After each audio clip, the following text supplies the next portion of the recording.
कि अगर आपको एसिड रिफ्लक्स हुआ, आपको जलन हुई सीने में, तो आपको हर बार एंटासिड, हर बार प्रोटॉन पंप इनहिबिटर्स, हर बार दवाई उसकी तरफ भागने की जरूरत नहीं है।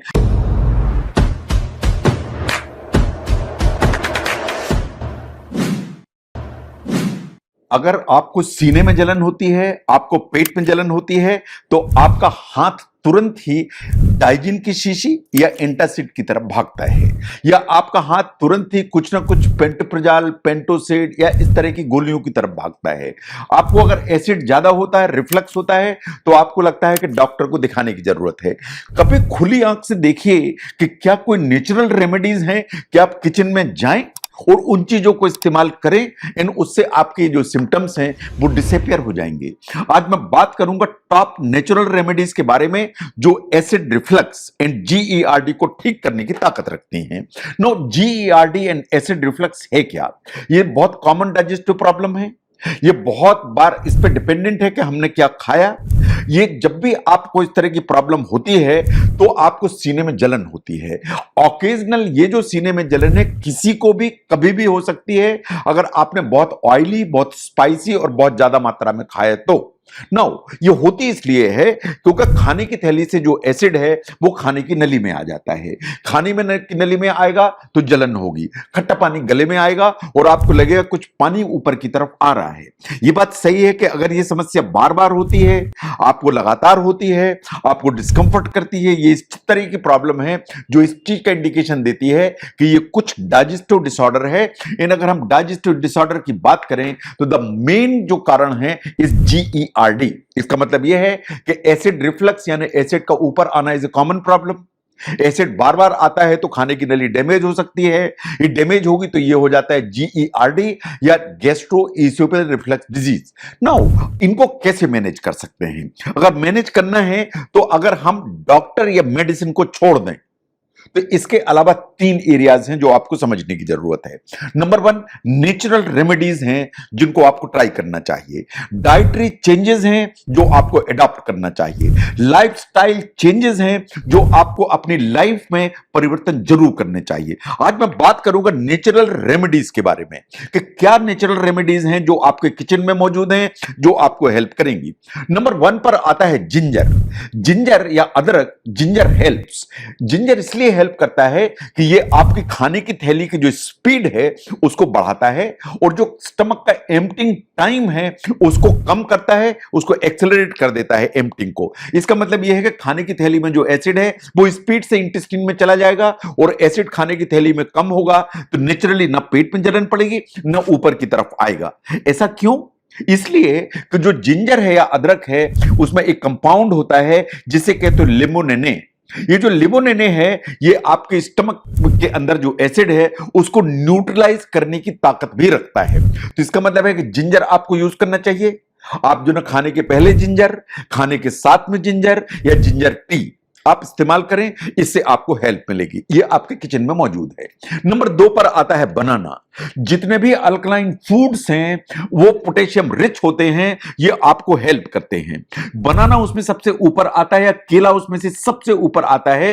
जो केला है या बनाना है ये स्टमक के एसिड को न्यूट्रलाइज करने की ताकत रखता है, इसलिए कि ये अल्कलाइन फूड की कैटेगरी में आता है। एंड साइंस ऐसा मानती है कि जितना केला पका हुआ होगा उतना ही ज्यादा वो क्षारीय या अल्कलाइन होगा।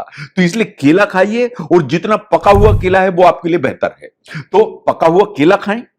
केला आप अल्कलाइन है, ये आपके स्टमक को सूद करेगा एंड एसिड की जो अमाउंट है उसको नीचे लाएगा। नंबर 3 पर आता है पपाया या पपीता।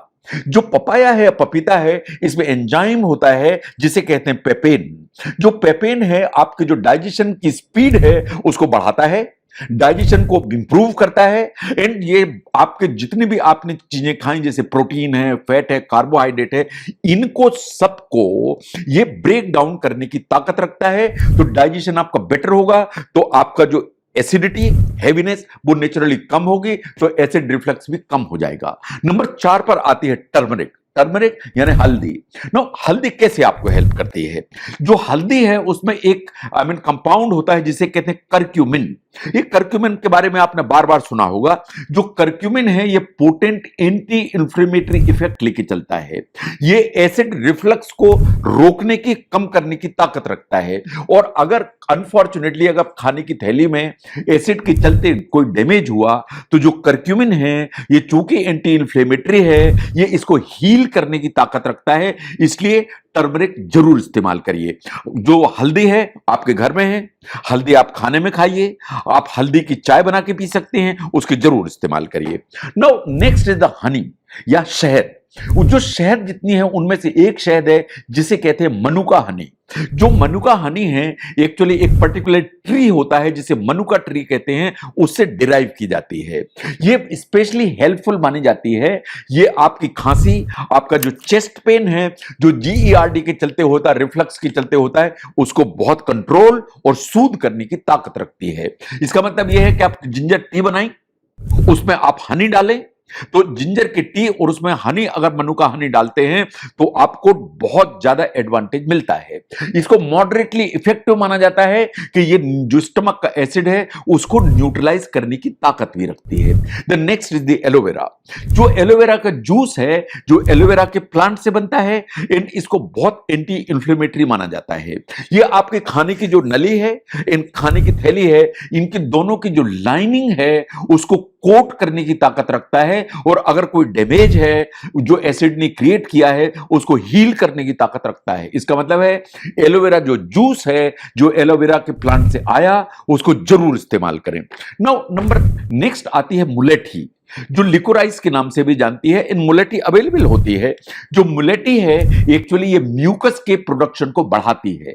चूंकि ये म्यूकस को प्रोडक्शन को बढ़ाती है तो अगर आप इसको चबाते हैं, चूसते हैं, यूज करते हैं तो ये आपके खाने की नली में जो प्रोटेक्टिव लाइनिंग है उसको जरूर मदद करेगी। इसलिए मुलेठी जरूर इस्तेमाल करें। तो अगर हम नेचुरल रेमेडीज की बात करें उनको आप ध्यान से देखें।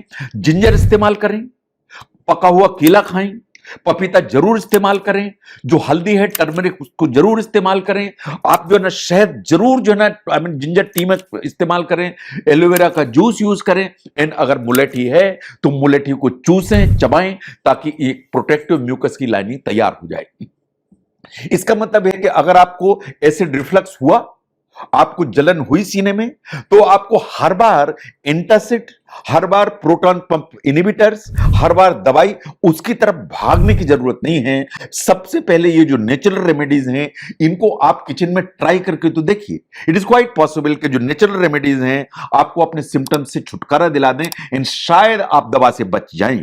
तो अगर आपको एसिड रिफ्लक्स है, आपको बार बार सीने में जलन है, तो इन नेचुरल रेमेडीज को जरूर ट्राई करें और इसको समझने में अगर इस वीडियो ने हेल्प की जरूर शेयर करें। मैं डॉक्टर वी के Mishra from gastro hospital Swaroop Nagar Kanpur, I am a gastroenterologist. तो मैं चाहूंगा कि इन चीजों पर जरूर ध्यान दें। Thank you very much.